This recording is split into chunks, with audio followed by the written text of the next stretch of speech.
Iconic Business, le luxe by BFM Business. Audrey Maubert. Le luxe s'installe sur BFM Business, un site, une émission exclusive, intemporelle, mythique, responsable et déculpabilisée. C'est Iconic Business.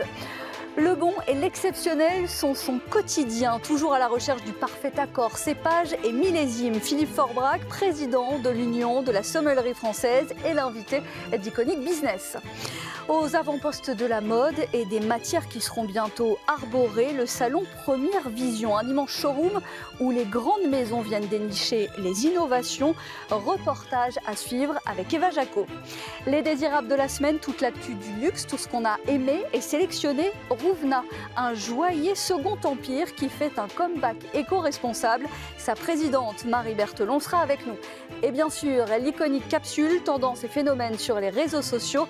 Un pop-up store Dior sculpté dans la glace, c'est en Chine. C'est Iconic Business, bienvenue. Un CV à faire pâlir, des distinctions en série. Philippe Forbrac, président de l'Union de la sommellerie française. Bonjour. Bonjour Audrey. Merci d'être avec nous. Meilleur sommelier du monde, 1992. MOF honoris causa, 2015. Meilleur sommelier de France, aussi restaurateur.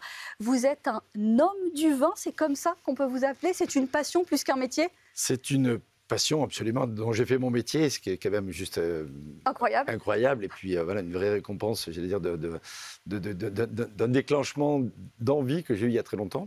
Parce que la première fois que j'ai goûté un vin, mon père m'avait autorisé à goûter un fond d'un vin. Un fond de vin. Franchement, je devais avoir une quinzaine d'années.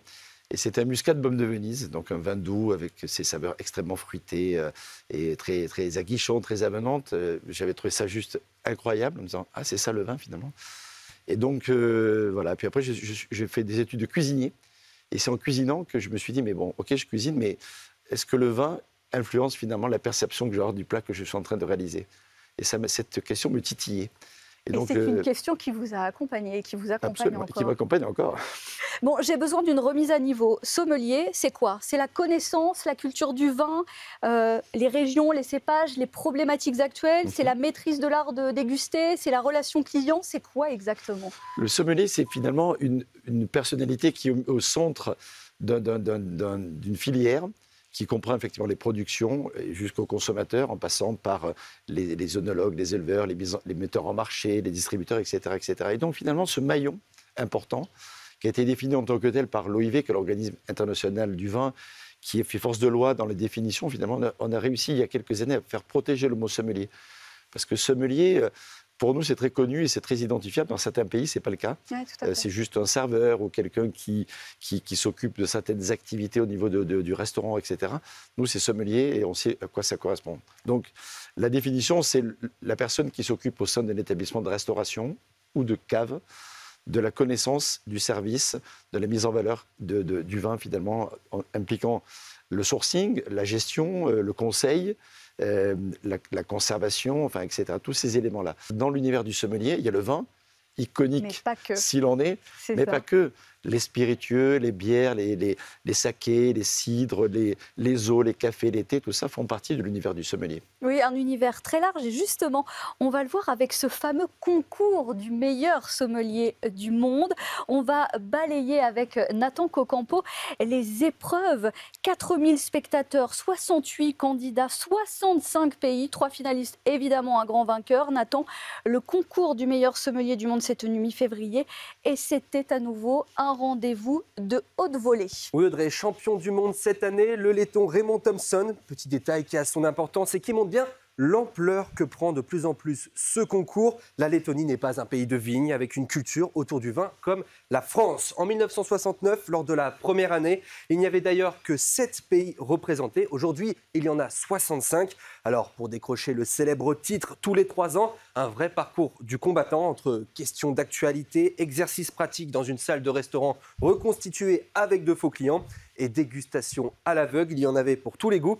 Les candidats devaient aussi ouvrir une bouteille de vin abîmé ou encore estimer le prix de n'importe quelle bouteille dans le monde. Des candidats jugés par des anciens champions du monde. Des épreuves chronométrées, rigoureuses sur tout type d'alcool et non plus uniquement le vin. Comme l'épreuve de retrouver les éléments manquants d'un cocktail. Et une nouveauté, Nathan, cette année, une épreuve qui sort un peu du cadre classique, si on peut dire, de ce concours. Les candidats avaient 2 minutes pour identifier 5 boissons non alcoolisées, puis ils devaient imaginer en 3 minutes un menu vegan qui s'associe bien avec. Et pour ajouter un peu plus de difficulté, l'épreuve devait se faire dans une langue étrangère. Alors voilà, l'idée étant de s'adapter aussi aux évolutions de la société. Le vainqueur de ce concours prestigieux a évidemment l'assurance d'une belle carrière par la suite dans les meilleurs établissements du monde. Jusqu'à présent, 6 sommeliers français ont décroché le titre. Alors même si la France n'a pas gagné le concours cette année, un mot de Pascaline Lepelletier.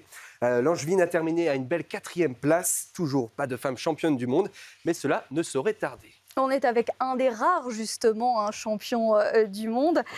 Philippe Forbach, ça veut dire que quelles sont les qualités à avoir pour accéder à cette victoire? C'est un vrai décathlon.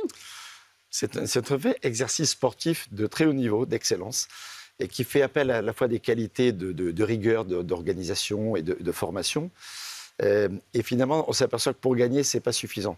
Il y a l'expérience, il y a aussi l'adaptabilité instantanée à la compréhension de la question. Et tout ça, c'est la magie de la compétition.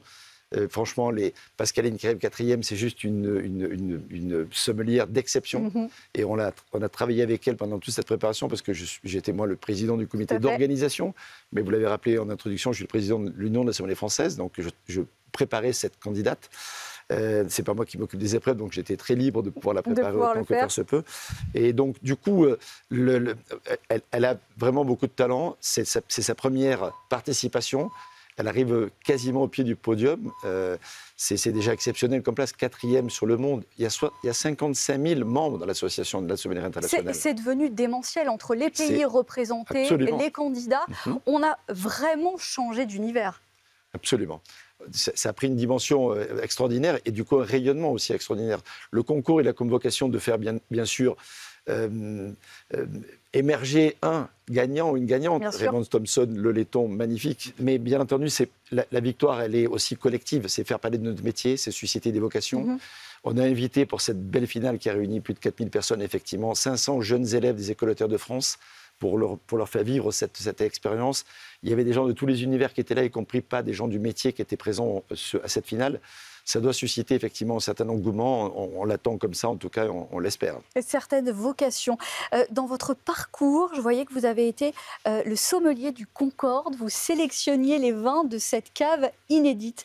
Comment on aborde cette mission et comment vous envisagez, vous, votre cave idéale? Est-ce que vous avez votre cave idéale? Est-ce que vous êtes arrivé à ce Graal?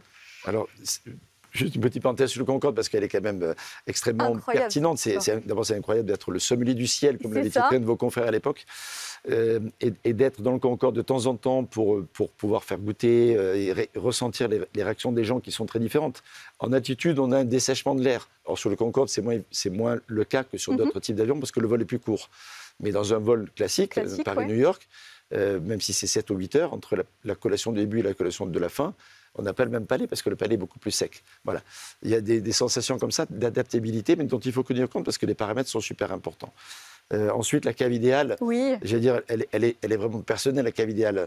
Il faut qu'elle corresponde à son mode de vie, à ses envies. Il faut des grands noms et des pépites, des découvertes. Absolument. Comment ça se constitue? Au fil d'une vie, j'imagine déjà. D'abord, c'est le parcours d'une vie, une cave, absolument. Et c'est souvent une cave que l'on fait en partie pour soi, et c'est légitime, mais aussi souvent comme une transmission, un héritage. Finalement, il y a toujours la règle quasiment des 80-20. Il y a 80% des vins qu'on a là et en volume ou en nombre de références qu'on ne consomme pas souvent parce qu'ils sont là vraiment pour alimenter des moments d'exception. Mm-hmm. Et il y a 20% de vins qui ont une rotation plus rapide, comme on dit dans notre métier, mais c'est la même chose pour un particulier. Les vins sympas, les vins de copains. C'est encore le cas aujourd'hui parce qu'on boit moins, mais mieux. Ce découpage est encore vrai? Ce découpage est encore vrai pour ceux qui ont une cave. Ce qui est sûr maintenant, c'est qu'on a moins de caves qu'avant, pour des raisons à la fois d'immeubles, de construction, de places, notamment dans les grandes villes, également de sécurité, parce que malheureusement, beaucoup de caves sont visitées, comme on dit. Ouais. Et donc, il y a des gens qui hésitent maintenant à investir dans les caves, alors ils font stocker leurs vins dans des caves sécurisées. Et puis parce qu'il faut savoir aussi quand même que la grande majorité, mais quand je dis la grande majorité, c'est 90% des vins sont achetés et sont bu quasiment dans les 24 heures. Oui. Il faut quand même savoir comme on perspective. On ne conserve plus de la même manière. On va acheter chez le caviste du coin ou dans le rayon qui va bien à côté, etc. Ou on rentre de vacances avec un carton, finalement, on le boit très vite. Donc il y a les vins sont peu conservés. Mais 10% sur le volume produit, notamment en France, et sur le volume consommé, ça représente quand même de nombreuses bouteilles. Est-ce que je vous fâche si je vous demande le meilleur vin en France ? Est-ce que vous arrivez Vous ne me fâchez pas, vous allez peut-être me fâcher avec certaines personnes, mais bon, c'est très, très compliqué. On peut avoir un affect particulier en fonction peut-être aussi des moments de sa vie. Moi, j'ai commencé, par exemple, je suis né à Marseille, j'ai grandi en Provence et dans le Rhône et dans les Alpes. Mes premiers vins, et j'ai toujours beaucoup d'affection. Je n'ai pas tout à l'heure du Muscat de Venise, mais oui. Le Châteauneuf du Pape, les vins de Côte-Rôtier, les Hermitages, les grands vins de la vallée du Rhône, par exemple, c'était des vins qui me parlaient. Autant que les Bandoles ou que les vins de Palette à côté d'Aix-en-Provence, qui sont pour moi des très grands vins. Après, mon goût a évolué vers le Bordelais. Et aussi, toutes les pépites de Bordelais sont juste incroyables, avec un petit affect particulier pour les vins de Pauillac, par exemple, les Saint-Julien ou encore les Pomerol ou les Saint-Émilion. Et les Graves aussi, si j'oublie ça, les Graves, j'aime beaucoup les Graves. Mais voilà, et les Pessac-Léognan en particulier. Mais maintenant, les Bourgognes m'interpellent. Je trouve qu'en Alsace, on a des blancs qui sont juste devenus, même des rouges aussi, des Pinot Noirs d'Alsace qui sont juste incroyables. Et puis on découvre aussi au fil du temps, parce qu'ils ont aussi beaucoup évolué en qualité, les vins des autres régions, comme on disait avant, le Sud-Ouest, le Languedoc-Roussillon, juste incroyable pays aujourd'hui de grands vins importants, la Corse, etc. J'ai presque cité tout le monde finalement, mais c'est la vérité, on est gâtés. Chaque semaine dans Iconic Business, les iconiques de l'invité. C'est en somme ce que le luxe est pour Philippe Forbrac. Évidemment, on retrouve sur ce top 3 une bouteille et pas n'importe laquelle. C'est vrai. Romanée Conti, je crois que c'est ce que j'ai finalement confié. Moi, c'est ça. Oui, c'est pour moi la bouteille de vin la plus mythique qui soit dans le monde. J'ai eu la chance d'en goûter quelques fois. C'est le vin qui m'a récemment donné le plus de frissons. Parce que le sommelier n'est pas juste là pour déguster, décrire la robe scintillante, limpide, etc., les parfums de fruits noirs, de violettes qu'on peut avoir sur un vin de bonne romanée, et en particulier Romanée Conti, et voilà, d'évoquer la texture et le soyeux en bouche. Mais quand, au moment donné, les grands vins, on s'en aperçoit quand finalement on ne se sent plus de parler, d'exprimer des mots qui ne sont pas finalement à la hauteur de son émotion. On parlait de l'accord mets et vin, et évidemment, dans votre top 3, dans vos iconiques, un dîner chez Guy Savoy, qui n'est autre que le meilleur restaurant du monde. Ça va avec. Oui, absolument. Je viens de parler de Guy parce que c'est quelqu'un que j'aime beaucoup et j'ai la chance de le connaître depuis un certain temps.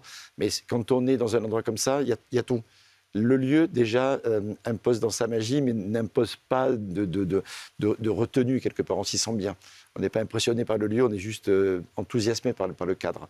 Ensuite, la magie des gens qui travaillent chez Guy Savoy depuis longtemps, la fidélité de ses équipes, notamment son sommelier Sylvain Nicolas, voilà, son maître d'hôtel iconique berlinois, qui a un accent juste incroyable, et toutes les équipes de façon générale. Et puis la cuisine, qui est faite de produits précis, équilibrés, de saveurs dont on se souvient, la fameuse soupe aux artichauts, truffes et parmesan avec la petite brioche feuilletée à truffes. C'est juste quelque chose qui, moi, me parle depuis longtemps, qui est très difficile d'ailleurs à associer avec un vin, parce que l'artichaut, c'est pas simple. Mais avec des grands blancs un peu scintillants, notamment de la vallée du Rhône, ça passe très bien. À Saint-Joseph, à l'Hermitage, quelque chose comme ça, ou à Châteauneuf du Pape Blanc. Et ce que vous aimez aussi, c'est un voyage en Polynésie pour finir ce troisième iconique. Et je finirai par une question subsidiaire. Quelle est la bouteille qui vous manque ? Celle que je n'ai pas encore goûtée. Celle qui vous fait rêver peut-être. Ça donne des perspectives. Merci beaucoup Philippe Forbrac d'avoir été avec nous, président de l'Union de la sommellerie française. Merci d'avoir été dans Iconic Business. Dans un instant, les désirables de la semaine, notre sélection dans l'actualité du luxe. Tout de suite, l'Iconic Capsule. L'Iconic Capsule est cette boutique éphémère Dior en Chine. Elle est directement sculptée dans la glace. Eva Jaco. Dior a installé une reproduction de son adresse mythique située au 30 avenue Montaigne. Ici, il s'agit d'une sculpture de glace située dans une station de ski en Chine. À l'intérieur, on retrouve les modèles iconiques de la marque, comme par exemple le sac Lady Dior, la veste Dior Bar ou encore le parfum Miss Dior. À quelques mètres de ce palais de glace se trouve un café Dior et une boutique en bois imaginée autour des collections hiver designées par les directeurs artistiques Maria Grazia Chiuri et Kim Jones. Et puis, pour ceux qui n'ont pas prévu de se rendre en Chine, un pop-up store virtuel est disponible sur le site internet de Dior. Dior Vibe vient compléter tous les écrins éphémères que la griffe dispose dans les villes du monde entier. Les désirables de la semaine, tout ce qui nous a fait envie, séduit et intrigué ces derniers jours.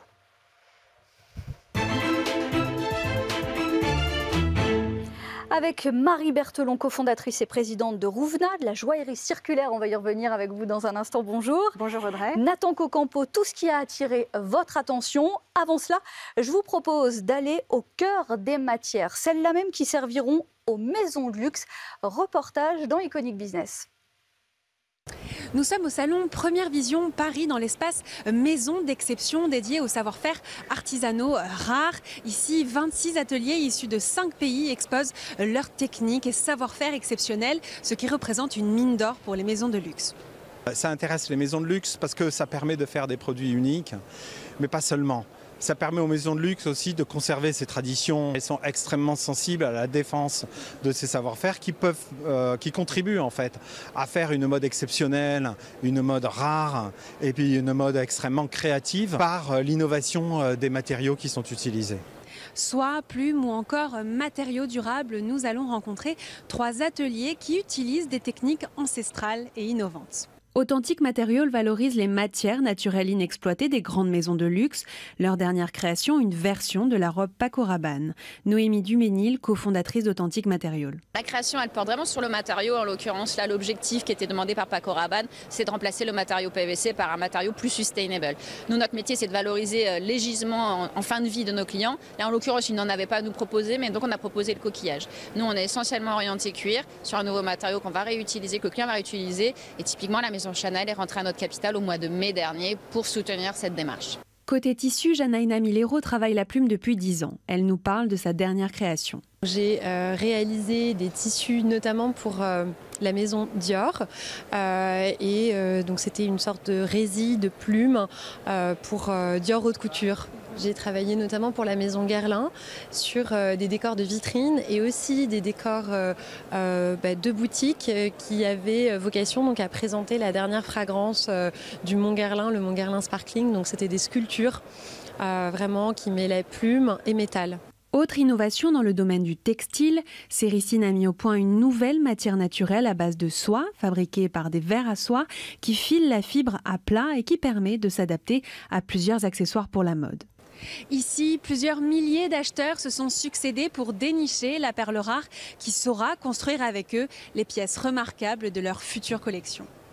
Eva Jacot dans les désirables de la semaine. On poursuit avec ces infos, Nathan Cocampo, et cette nouvelle collaboration dans la gastronomie. Il y en a toutes les semaines. Oui, le chef Sylvestre Wahid s'associe avec la maison Gucci dans son restaurant étoilé Les Grandes Alpes à Courchevel. Maison de mode oblige, l'équipe de salle féminine porte désormais la combinaison en faille avec ceinture à la boucle G. Côté sommelier, là aussi, un costume de la maison Gucci. Un restaurant qui allie donc la gastronomie aux pièces haute couture. Le menu expérience est à 395 €. Et Audrey, je vous propose maintenant un yacht, le Sealand 120 Explorer, 36 mètres de long, entièrement alimenté par énergie solaire. Et avec un petit plus, ce yacht possède un aire d'atterrissage pour une voiture volante. Une voiture volante de 4 places qui, sur le papier, peut voler jusqu'à près de 300 km/h pendant 1 heure. Bon, il manque encore quelques certifications nécessaires, mais le petit bonus, c'est Nemo, un sous-marin 2 places allant jusqu'à 100 mètres de profondeur. Le package est attendu pour 2024. Ouais, ça ne s'arrête pas du côté des yachts et aussi du côté de Giorgio Armani où un yacht se dessine par ailleurs. Rimowa dévoile une collection capsule avec Palace. Là, la collaboration est un peu plus étonnante. Une valise cabine moderne et atypique. Elle est le fruit d'une collaboration donc entre Rimowa, spécialiste du bagage de luxe depuis 120 ans, propriété d'LVMH, et le label de skateboard britannique Palace. La valise aux finitions en argent est produite en seulement 500 exemplaires. Et en parallèle, une planche de skate en bois d'érable canadien est aussi en édition limitée. Objectif pour Rimowa, attirer une nouvelle clientèle plus jeune. Et on finit avec cette actualité dans les NFT. Vous le savez, les marques de luxe se positionnent de plus en plus sur ce domaine. Et c'est au tour d'Yves Saint Laurent d'enrichir à nouveau sa collection à l'occasion du lancement de sa campagne Black Opium avec Wunderman Thompson, une agence partenaire. L'ambition est à nouveau de pousser les clients à acquérir en parallèle de l'achat physique leurs produits en actifs dispositif numérique. Oui, c'est toujours l'occasion de se réinventer et de prolonger l'expérience. Merci Nathan Cocampo. Avec nous, Marie Berthelon. On parle de Rouvenat, de la joaillerie, mais pas n'importe laquelle. Vous avez fait vos classes chez Hermès et Cartier, comme ceux avec qui vous avez réveillé Rouvenat. Pourquoi avoir choisi cette maison, une maison Second Empire ? Bonjour Audrey, merci de m'inviter aujourd'hui. Je suis très heureuse de vous parler de ce projet car Rouvenat a été relancé il y a tout juste 2 mois. On est une jeune maison avec un très ancien bagage. Alors effectivement, la joaillerie du Second Empire, elle n'est pas forcément très connue. Non. Elle n'est pas forcément très prisée, ni très à la mode. Et en fait, en allant fouiller un peu dans ces joailliers du Second Empire, j'ai eu la joie de retomber sur ce nom, Léon Rouvenat, qui en fait a été un des plus grands joailliers du Second Empire. Un homme assez extraordinaire, je vous parlerai un petit peu de lui, qui, à sa façon, a révolutionné le monde de la joaillerie de l'époque en l'emmenant vers l'ère industrielle. C'était un habitué des expositions universelles, plutôt un audacieux qui cassait les codes. Qui cassait les codes, en tout cas qui se poussait à les réinventer. Il a effectivement participé à la première exposition universelle qui a eu lieu à Londres, au Crystal Palace. Et ce que je trouve formidable dans son histoire, c'est qu'il est revenu en France en 1852 et que là, cet homme a ouvert la première manufacture de joaillerie au monde. En fait, c'est le point de départ du rayonnement mondial de la joaillerie française tel qu'on le connaît aujourd'hui. Et je trouve que ce moment est très fondateur. Et en fait, avec mes associés, on a eu envie de remettre en lumière ce nom endormi, faute de successeur. Oui, c'est ça, faute d'héritier. Exactement. La success story a disparu à l'époque. On lui doit pourtant notamment une broche de lilas constellée de diamants et vendue à l'impératrice Eugénie pour la petite histoire. Elle-même. En fait, Léon Rouvenat, dans sa manufacture, il ne s'est pas arrêté là. Il a ouvert ses portes, les portes de son atelier, et il s'est mis à accueillir en fait des têtes couronnées du monde entier. Ça, c'est assez révolutionnaire aussi d'une certaine façon parce qu'avant, les ateliers de joaillerie, c'était des tout petits endroits dans lesquels on n'accueillait pas. Là, les dignitaires du monde entier ont adoré cette expérience. Ils pouvaient venir avec leurs pierres, ils pouvaient voir la création avoir lieu sous leurs yeux. Léon Rouvenat a accueilli des sommités d'Amérique latine, de Russie. Il a vendu pour le Shah de Perse. Enfin, son histoire est assez formidable. Il y avait déjà une belle histoire, donc le socle de l'histoire à raconter. Et en fait, vous êtes complètement en train de réinventer le processus avec des règles différentes. Avec des règles différentes, vous avez totalement raison. Et on a passé beaucoup de temps, je dois dire, à se pencher sur comment inventer un business model complètement différent et comment emmener cette joaillerie qu'on aime tant vers l'ère de l'éco-joaillerie et vers la circularité que la mode embrasse énormément aujourd'hui, mais qui est finalement balbutiante, j'ai envie de dire, dans le monde de la joaillerie. Timide. Alors, comment ça se concrétise chez Rouvenat ? Alors, chez Rouvenat, en fait, la circularité, qui est un bien grand mot, c'est des matérialisations très concrètes. Donc, on commence par remettre en lumière un nom endormi. Ça, c'est très important. On s'appuie sur des archives et sur un patrimoine. Il se trouve que pendant le Covid, j'ai eu la chance de retrouver les archives de Léon Rouvenat chez un petit bouquiniste parisien. Donc ça, c'est venu nourrir notre réflexion autour de cet ADN. Les nouveautés, les créations. Absolument, absolument, dont on s'imprègne et qu'on réinterprète, évidemment. Notre super directrice artistique, Sandrine Delage, s'est plongée dans ses dessins avec délice. Mais aussi concrètement, chez Rouvenat, on utilise de l'or et de l'argent recyclés. Et puis, on fait une chose que personne ne fait aujourd'hui. On va utiliser des pierres anciennes exclusivement. Mais vous allez les dénicher où ? On vous les apporte ? Vous les trouvez dans des coffres abandonnés ? Comment ça se passe ? Alors, c'est une filière à construire parce que c'est une filière qui n'existe pas. Traditionnellement, en haute joaillerie, certaines pierres sont parfois réutilisées, mais personne aujourd'hui en joaillerie n'utilise de manière systématique ces pierres anciennes, alors qu'ils dorment effectivement dans les coffres des particuliers qu'on invite à venir chez nous, d'ailleurs, au 416 rue Saint-Honoré, à Paris, pour venir nous apporter On peut vraiment parler d'écrin. Absolument, c'est un écrin assez unique, assez magnifique, dans lequel on aime accueillir des artistes. Ces pierres, on les trouve aussi chez les négociants, qui ont tous en fait des pierres un peu singulières qui ne rentrent pas dans les plans de collection des maisons traditionnelles. Et nous, c'est cette singularité qu'on va aller chercher justement et qui nous parle.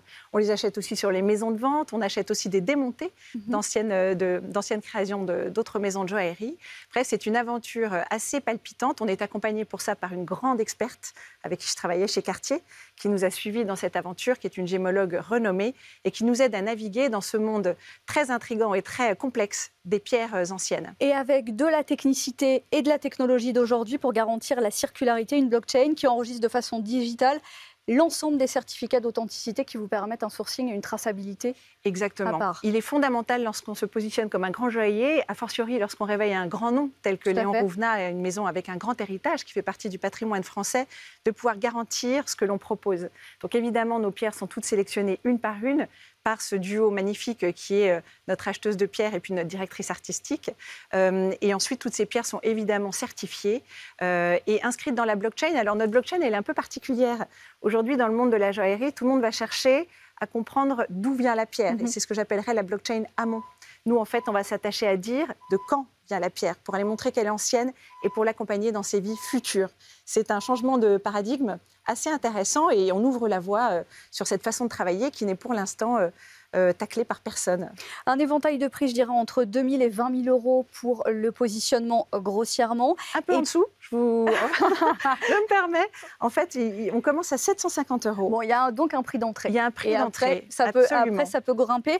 Et cette consécration, c'est avec ça que je terminerai avec vous, et le bolt des rubis, des aigues marines, entre autres. Et cette pièce cadenas inspirée des rosaces de l'époque, une version haute joaillerie lors de la Fashion Week haute couture. C'est la consécration. Alors, c'est la consécration, je vous remercie de le dire. De pouvoir la présenter. C'est, en tout cas, exactement, c'est un grand moment de haute joaillerie. Ça a été l'opportunité d'accueillir chez nous, au 416 rue Saint-Honoré, tous ces clients, toutes ces personnes autour d'une expérience décomplexée et joyeuse, un peu à l'image de votre émission, j'ai envie de dire, autour de la joaillerie. Le début d'une aventure, Rouvenat avec Marie Berthelon, cofondatrice et présidente de Rouvenat de la joaillerie circulaire. Merci d'avoir été avec nous. Iconic Business, le luxe par BFM Business, exclusif, intemporel, mythique, responsable et déculpabilisé, toutes les semaines sur BFM Business et dès à présent sur le site et les réseaux sociaux. Iconic Business, le luxe by BFM Business.